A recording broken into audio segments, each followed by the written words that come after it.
Welcome to the Experts in Sport podcast, brought to you by the School of Sport, Exercise and Health Sciences at Loughborough University. Today I'm with Vladyslava Kravchenko, Alasdair Donaldson and Jennifer Wong, and we're going to discuss para and disability sport. We'll discuss Vlada's journey through Loughborough as an athlete, student and consultant. We'll outline the para and disability sport strategy and its achievements to date, before finally discussing the Para Sport Against Stigma project and its impact on sport and international development. Hi everyone, thanks for joining me on the podcast. Hi. Good morning. Good morning. Before we get started, we often like to start with a brief introduction from our guests. So can each of you provide us and our listeners with a brief background to yourselves, starting with yourself, Vlada? Sure. First of all, thanks for having us today. My name is Vladyslava Kravchenko. I am a two-time Paralympian from Malta. I competed in swimming and I was the first female swimmer to represent Malta at the Paralympic Games. My professional background is in finance, so I'm a chartered accountant and worked in the profession for around 10 years. And I'm also an experienced volunteer. So I've set up the Paralympic Committee in Malta back in 2018. First, I was the chair of the Athletes Council and I'm on the treasurer. And I've followed a dual career path as an athlete and as a professional, and working with the Paralympic movement also encouraged me to come to Loughborough back in 2020 to study sport management and also prepare for the Paralympic Games in Tokyo. So here I am. Thanks, Vlada. We'll get into some more details on that shortly. Alasdair, what about yourself? Hi there. So my role here at Loughborough Uni is head of para sport. So that in short means I have a sort of strategic oversight direction for all things around para and disability sport here on campus. And I've been in this role for about 18 months now. Prior to that, I spent 10 years working at British Triathlon, primarily recruiting and developing new Paralympic triathletes, but also coaching and team managing and all sorts of basically a little bit of everything within the role. And before that, my background, I came here to Loughborough as a student many years ago now, at that time as a runner, and then I worked in athletics prior to my time at British Triathlon. Thank you, Alasdair, and I'm sure we're going to touch on a lot more detail of the strategy that you're in charge of now at Loughborough shortly. And finally, Jenny. Hi, good morning, everyone. And yeah, Martin, thanks for having us on. It's exciting to be here in the lead up to the games. My name's Jenny Wong. I am a project manager at Loughborough University, London, and I've been heading up the Para Sport Against Stigma project for the last 4 years. Like Vlad, I've been in parasport for quite a long time. My rooting was back in 2008. I was just fresh out of school and spent some time down in Trinidad and Tobago and actually helped set up their Paralympic committee and get them registered with the IPC. And for me, parasport and my sort of interest and engagement in that space has always been about trying to create more opportunities for people who are living outside of sort of the big 10 countries to have chances to get involved in parasport, because I could really see how it can shift perceptions in society in general. A little bit about me. Thanks. Thanks, Jenny. We're going to, again, find out more about that soon. But a special thanks to you as well, because you are actually on holiday at the moment and still doing this podcast. So thank you very much for being here. You're going to add lots later on. So let's get moving forward. So, Vlada, can you tell us why you came to Loughborough as a student athlete? What made you decide to come to Loughborough? So as I said, I've been involved in the administrative space within the Paralympic movement. And I felt I needed a little bit more formal qualifications to be able to do that, not to have that kind of imposter syndrome of trying to do something and perhaps not knowing fully what you're supposed to be doing. So I decided to do a master's degree in sport management, politics, and international development, which was pretty exciting, and also prepare for the Paralympic Games in Tokyo. So Loughborough obviously is a world-class facility, super well known around the world for sports, and that kind of made me even more excited about my degree, because obviously I would have had the opportunity to train here and prepare for the Paralympic Games. And this was a great choice, I think, and decision, because I made quite good progress in the run-up to the Games, and I managed to compete in my second Paralympics. Again, I was the first consecutive two-time Paralympian for Malta.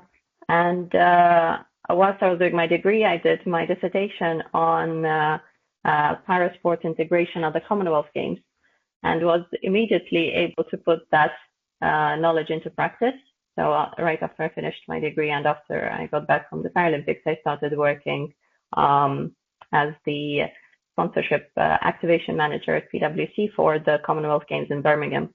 And that was a great experience in itself, because it was a impact-driven sponsorship program. We got to work a lot with local communities and NGOs, organizations, to have a meaningful involvement in the Games, and parasport was a big part of that. So that was basically my experience in the university as a student. And then later, once the Commonwealth Games finished, I joined another project within the university that Alasdair and Jenny are involved in as well, which is para athlete development, and that is led by UK Sports and Peter Harrison Centre within the university. I was going to ask in terms of things, so the Peter Harrison Centre, but also your undergrad project. Who is supervising your undergrad project? Did that feed into where you are now? And I know we're going to talk about your PhD later, but how did you progress from your master's project? My supervisor was Dr. Emma Pullen, who also was leading one of the strands of the project that Jenny just mentioned, Parasport Against Stigma. So everyone's super intertwined this summer. So yeah, I think I think at that point, Emma, my supervisor, introduced me to Jenny and the team. So I was helping out a little bit in the beginning when the Parasport Against Stigma project started. One of my really close friends who was in the same cohort with me during the master's project was doing some research with the team on assistive technology in developing countries. So yeah, I think that was a really good way of making the most out of my time at the university, because obviously you're here not just to study and to do assignments, but also to build your network and to get to know people who work in the area, and try and get involved as much as possible, because you don't know where that might lead to. It's great to hear that story about the elite sport that we all know we have, but also the education and the collaboration that you're talking about there. I've been at Loughborough now nearly 7 years, and certainly the development of parasport since I've been there has been huge. And Alasdair, you've came in 18 months ago to continue the work that Nick did prior to you. So can you tell us a little bit more about how you've developed that and what the strategy is now to further develop para and disability sport at Loughborough? Yeah, sure. So as you said, like Nick came in through 2019 and developed the original parasport strategy alongside colleagues here in Loughborough Sport. I then had the luxury of coming in with some great work already in place, with a strategy and direction and people in place.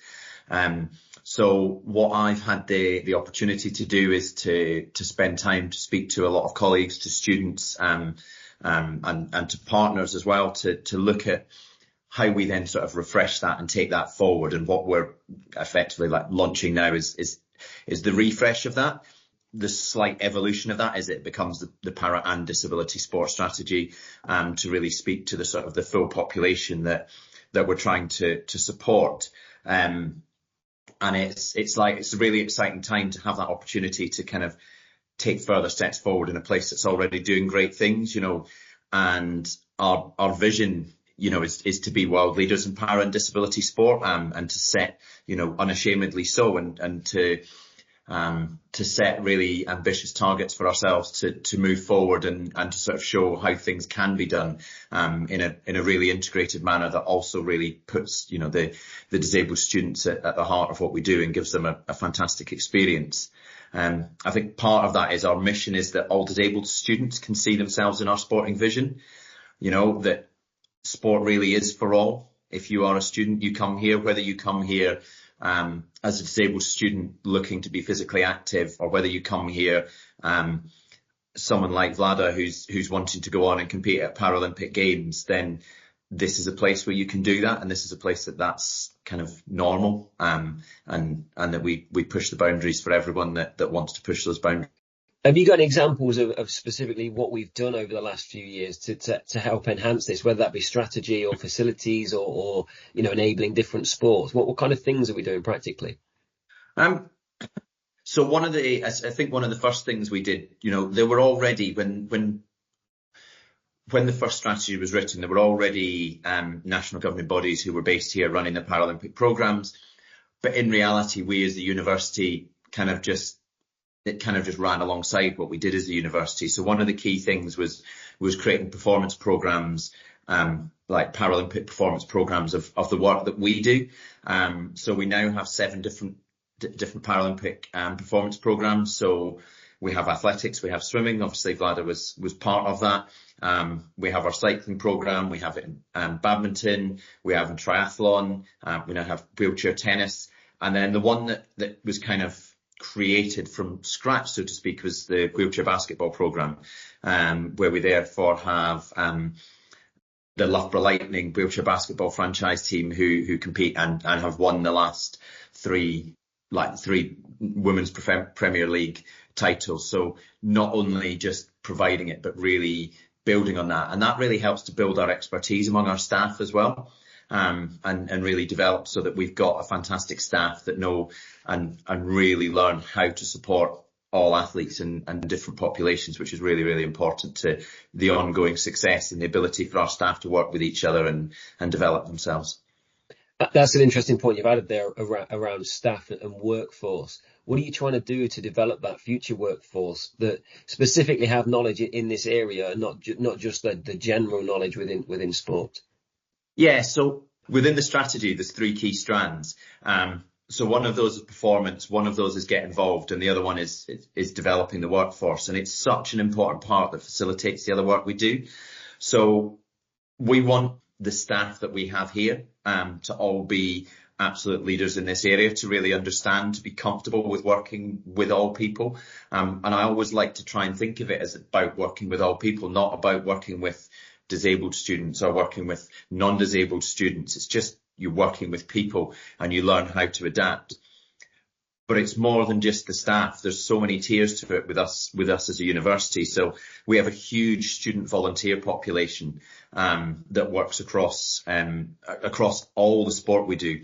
I think they did last year, there was 110,000 hours of volunteering in sport last year, which is monumental, really. And we want, again, to help develop those students so that they can work with all people as they move forward, and that working with disability isn't something different for them, but it's part of what they do and how they adapt and how they change.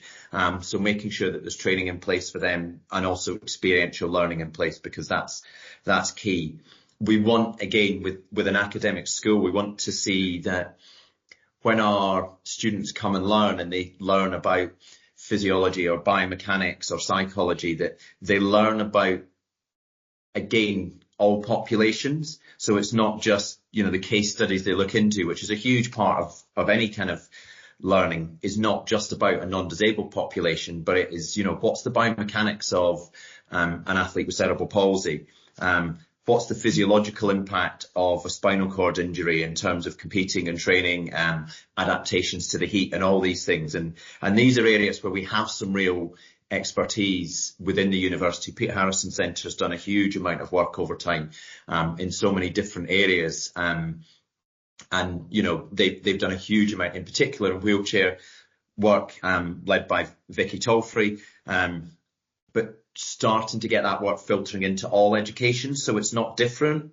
It's just part of it, because the biggest thing we see when working with sort of Paralympic sport or disability sport is the ability to adapt.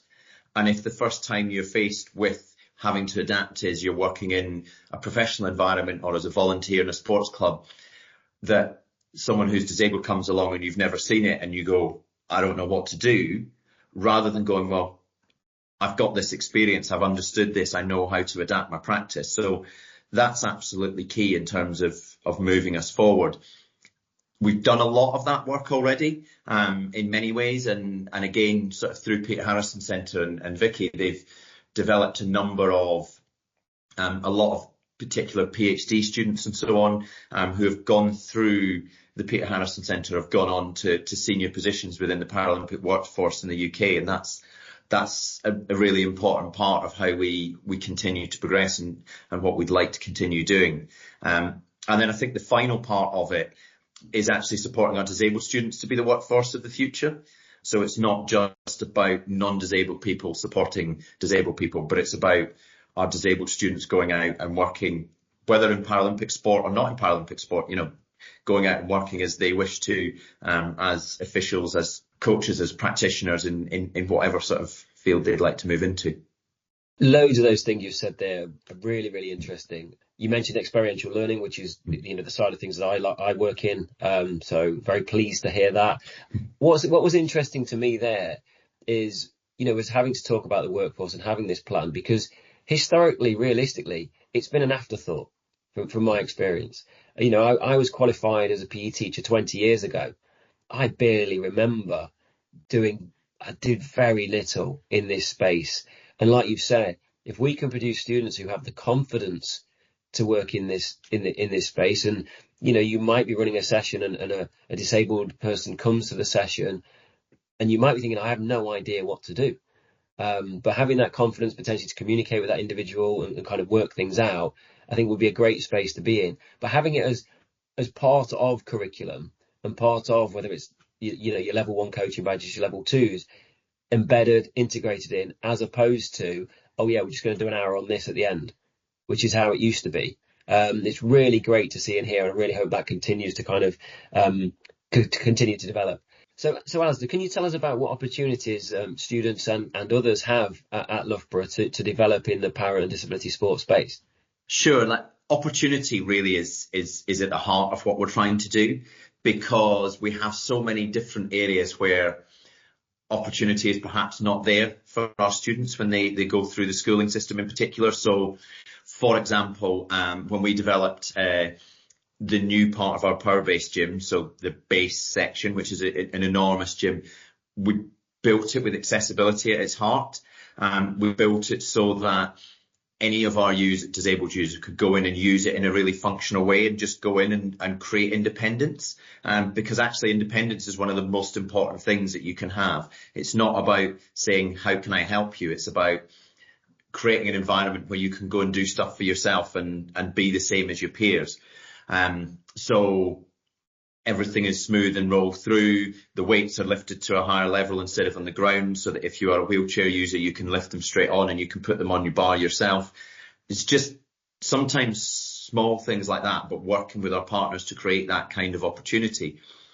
But again, that piece of opportunity goes through all the areas we do. So, we will have our students who come here who have not had access to PE through their schooling. And that includes our top level athletes. So Olivia Broom, who graduated from us last year, she's current world powerlifting champion. She heads off to the games next week.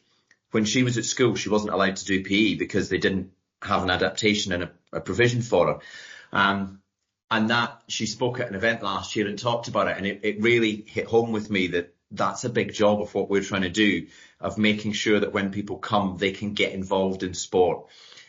And therefore, we want to look at the opportunity for people to get active, because they may have just never been active before. They may not be like Olivia, who's gone off and sought sport elsewhere. They may just be in a position where they were just told, no, you're not allowed to do it, and believed they couldn't. So we want those students who come here to go, oh, I can be active, I can be there. But also those students who have who have got involved in clubs, who have got involved in sport, but probably haven't had the best experience through their clubs or whatever, but actually can come here and can really push to be the best they can be.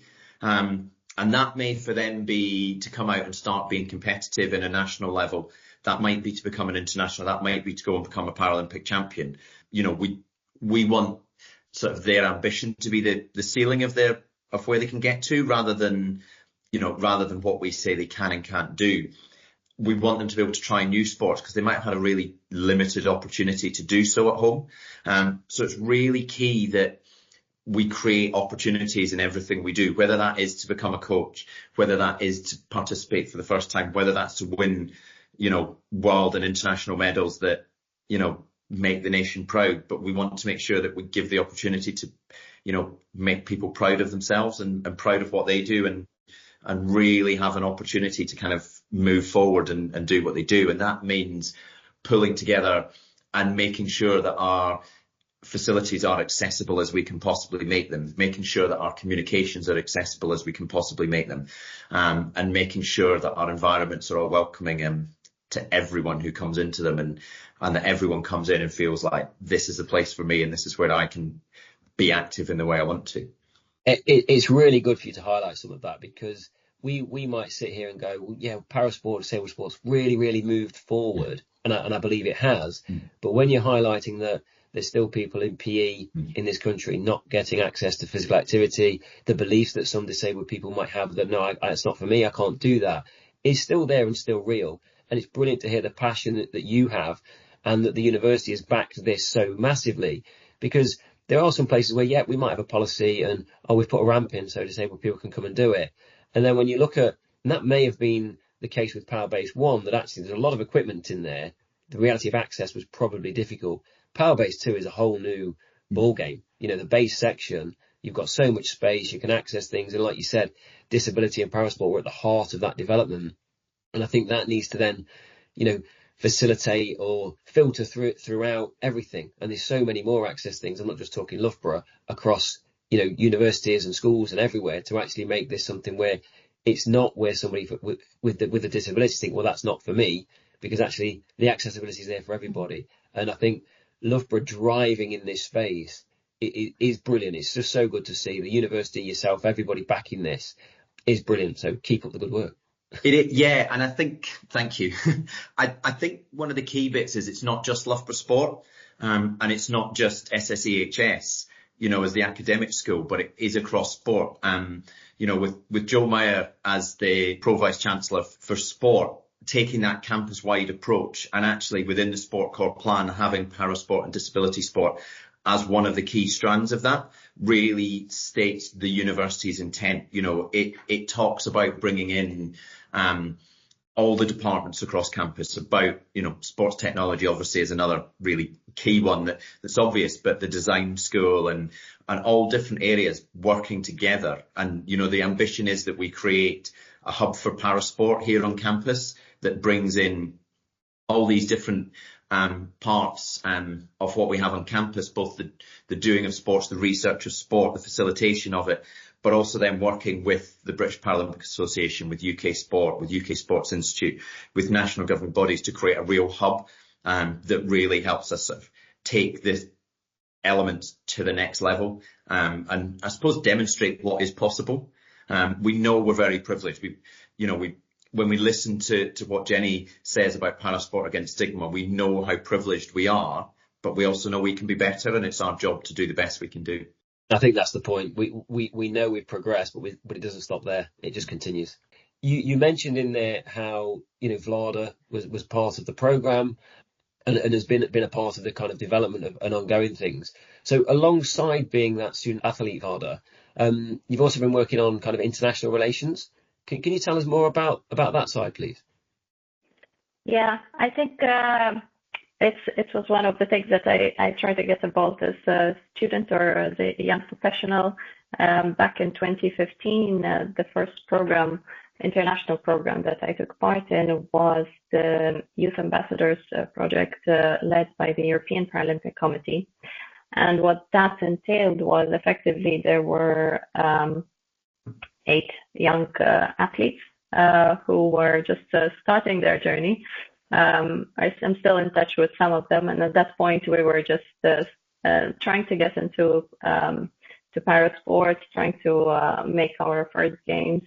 Now some of us have been there for 3 Paralympics, so it's been an interesting thing to observe over the years. And what that project tried to do was effectively develop young leaders within the Paralympic movement.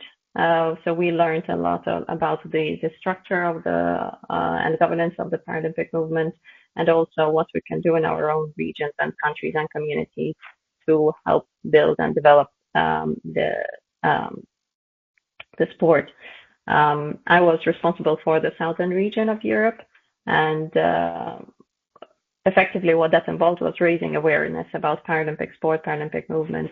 I visited different schools, I visited different conferences, and spoke about basically this work and what we're trying to do, and effectively what you have just talked about, that at that time, and still there's still quite more work that needs to be done in terms of educating and raising awareness amongst the practitioners, amongst PE teachers. So because obviously I think para sport and sport in general starts from your PE lesson.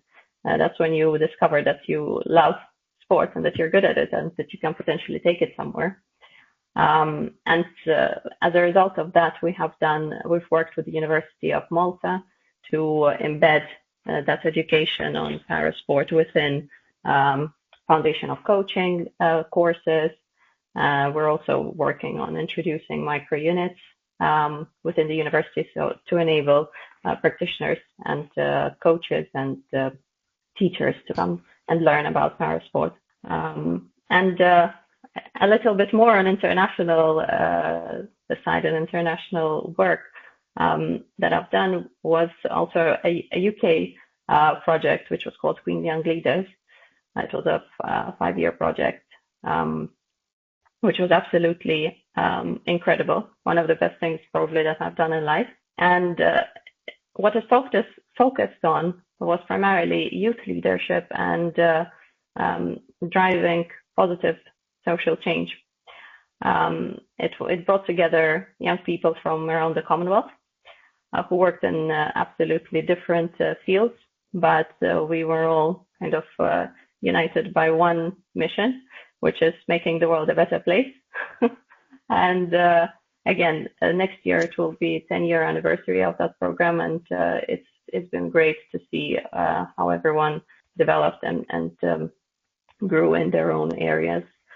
And I think that's where I got really interested in and really passionate about working with people from around the world internationally and about international development. And that was my favorite part of the course that I did in Loughborough, which was international development and sport, because you can really see what sport can do for developing countries, for communities that are still building and still finding their feet. So I think that's where Jenny can then explain what she's been doing and the big project that Loughborough has been leading over the past 5 years. So did you get involved with the project we're going to talk about now with Jenny through Loughborough? You're involved with the Para Sports Against Stigma project? Yeah, I helped out a little bit in the very beginning because there were 3 different aspects to the project, which was broadcasting, development of para athletes and education. And there was a group of athletes who were working as a sort of like a consulting committee, advising on the project. So I formed part of that group.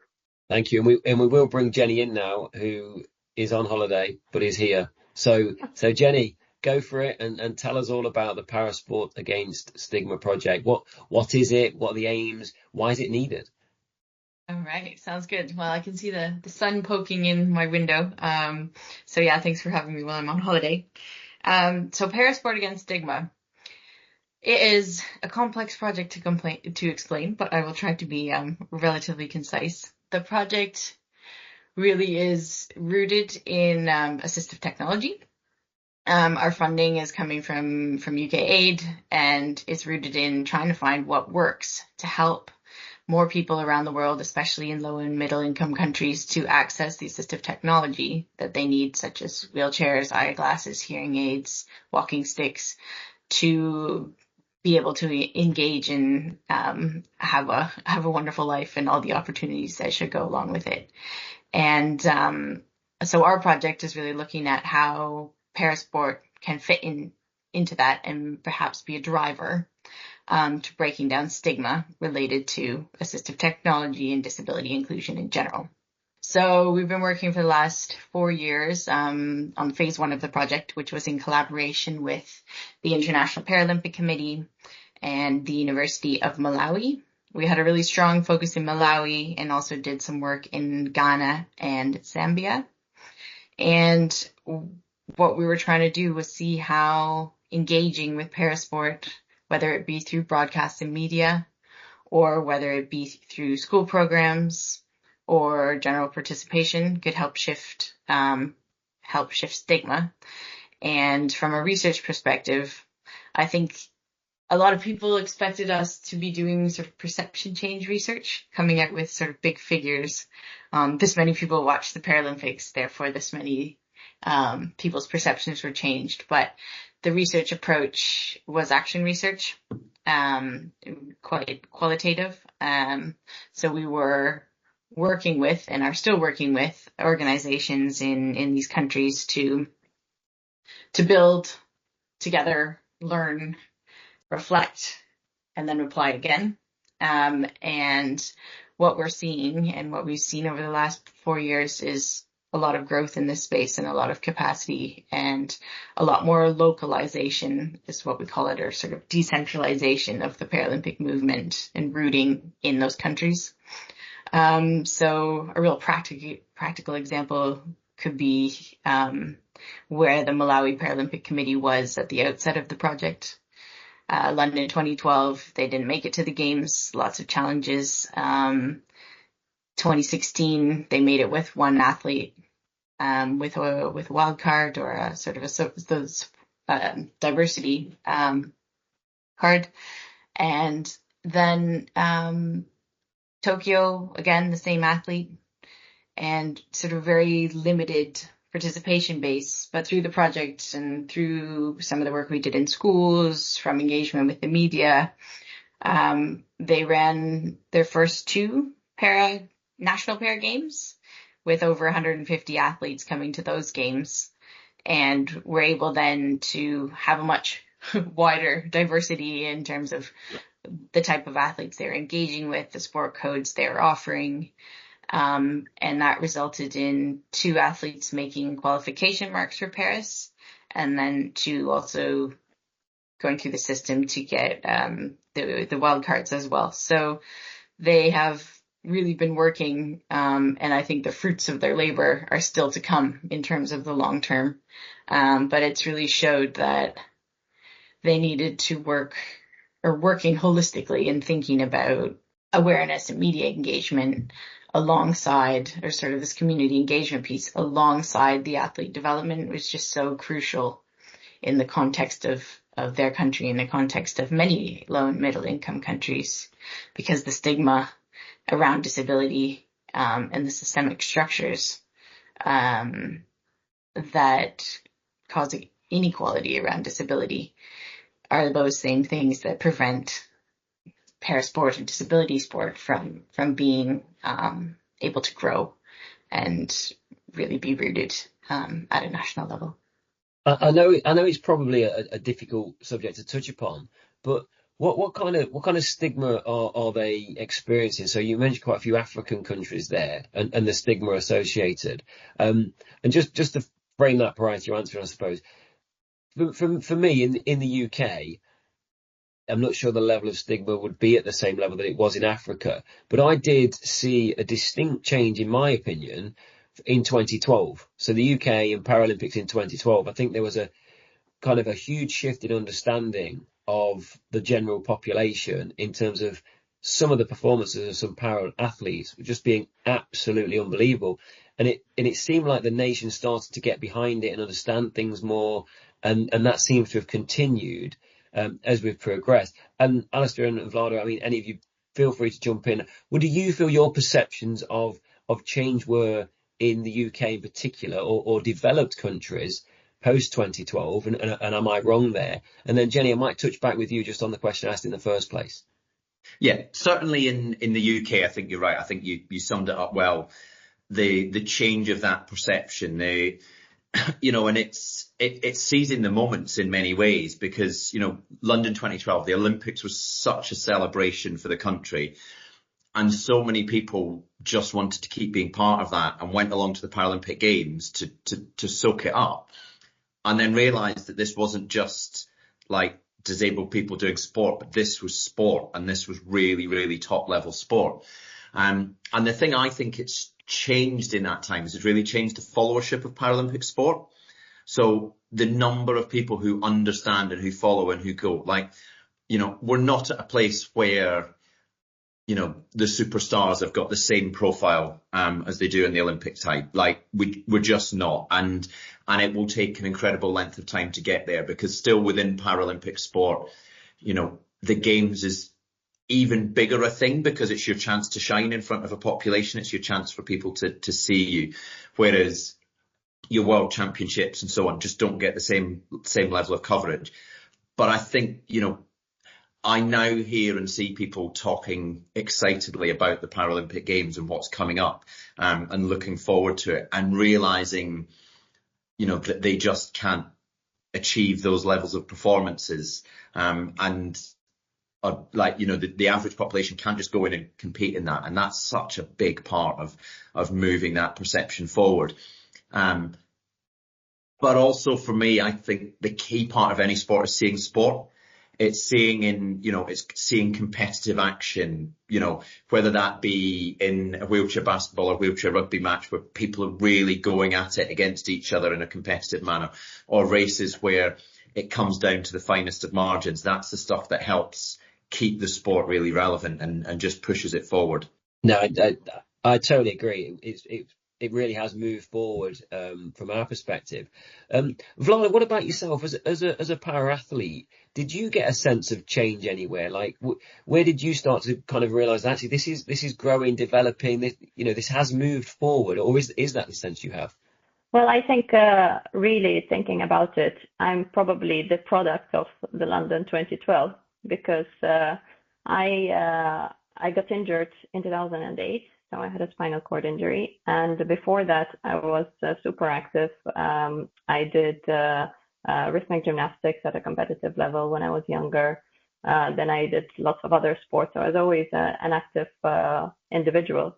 Then after my injury, I put all my focus into rehabilitation. And I remember one of the physios that I worked with, his wife was a wheelchair fencer, and he had to kind of pose that idea. He said, "Oh, you should try para sports." And I immediately brushed it off. I said, "I'm not doing any disability sports. I am an athlete." And then, some years passed, and then London 2012 came about, and I watched the games, and I said, "Wow, this is sport. This is fascinating." And that's when I said, "Okay, this looks cool. I really want to get involved, and I will do my best to make it to the next games." And at that time, so in Malta, we had absolutely no setup whatsoever in terms of development and performance programs in para sports. So I had to start everything from scratch.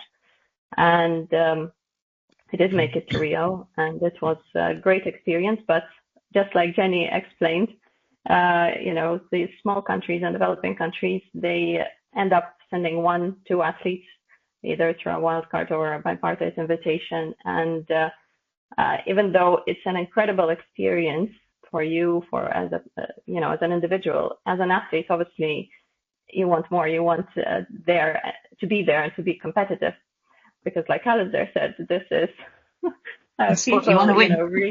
really, doing their best and pushing those boundaries and seeing what you can do, where your potential could go in sport and physically. So I think that's where I really, really want to focus my future work, which is in helping those athletes who come from these areas, who are just like me, who want to achieve excellence, achieve their potential, but don't necessarily have the administrative and practical support in doing that. So statistically, for example, in the past 3 editions of the Summer Paralympic Games, half of the countries that participated were made up of teams of 3 or less athletes. And that's, a really, really small population within the Games, considering the population globally. And the majority of athletes come just from 10 countries around the world. So, you see that this was my master's thesis in performance, but I think that's also a great opportunity, because it just shows that there is so much growth potential within sport and Paralympic movement. And I would really love to see more competitors coming from the global south, from other regions around the world, and actually compete at the highest level possible with their highest possible potential. And as a matter of fact, that's one of the reasons and one of the motivating factors of why I am running for the IPC Athletes Council elections again in the Paralympic Games in Paris, to be a representative for those athletes and actually be the voice for athletes who really rely on volunteers, really, to go through their journey in sport and get to the Paralympic Games, but nonetheless are super passionate, super talented, and can really contribute to the growth and,